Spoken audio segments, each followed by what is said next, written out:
આની પહેલાના વિડીયોમાં આપણે જોયું હતું કે ત્રિકોણની અંદરના ખૂણા કઈ રીતે શોધવા. આજના આ વિડીયોમાં આપણે જોઈશું કે જો આ પ્રકારની કોઈ આકૃતિ આપેલી હોય તો એના ખૂણા કઈ રીતે શોધવા. તો ચાલો વિડીયો શરૂ કરીએ.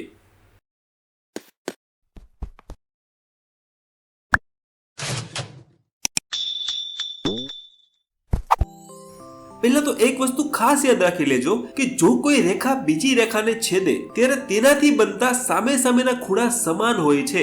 એટલે કે જો એક ખૂણો 60 અંશનો હોય તો તેની સામેનો ખૂણો 60 અંશનો જ હોય.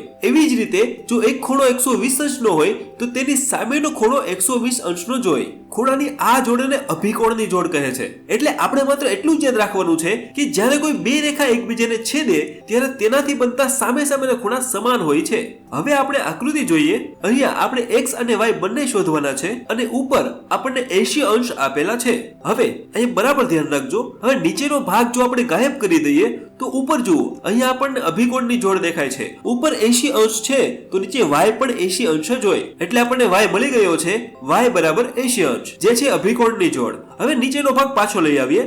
હવે આપણે x શોધવાના છે. તો આપણને ખબર છે ત્રિકોણના ત્રણેય ખૂણાનો સરવાળો 180 થાય. એટલે કે y plus x plus x બરાબર 180 અંશ. હવે બરાબર ધ્યાન રાખજો, અહીંયા y છે, y આપણને ઉપર મળી ગયો છે, y આપણને 80 અંશ મળી ગયો છે તો y ની જગ્યાએ આપણે 80 અંશ લખીશું. હવે આગળ અહીંયા ઉપર x પ્લસ x આપેલું છે એટલે x પ્લસ x એટલે થશે 2x અને બરાબર 180 અંશ જેમ જેમ લખી નાખવાના છે. હવે આપણે x ગોતવો છે એટલે આપણે x ની આજુબાજુ જે પણ હોય તેને બરાબરની પેલી બાજુ લઈ જવાનું છે. અહીંયા 80 અંશ પ્લસ છે, બરાબરની પેલી બાજુ લઈ જતા થઈ જશે માઇનસ એટલે 2x બરાબર 180 માઇનસ 80. હવે પહેલા તો 2x જેમ જેમ નીચે લખી નાખશું. બરાબર 180 માંથી 80 જાય તો આવશે 100 અંશ. હવે x ની બાજુમાં 2 ગુણાકારમાં છે, બરાબરની પેલી બાજુ લઈ જઈએ તો જતો રહેશે ભાગાકારમાં. હવે આપણું પદ બને છે x બરાબર 100 અંશના છેદમાં 2 એટલે 100 ના અડધા કરવાના છે.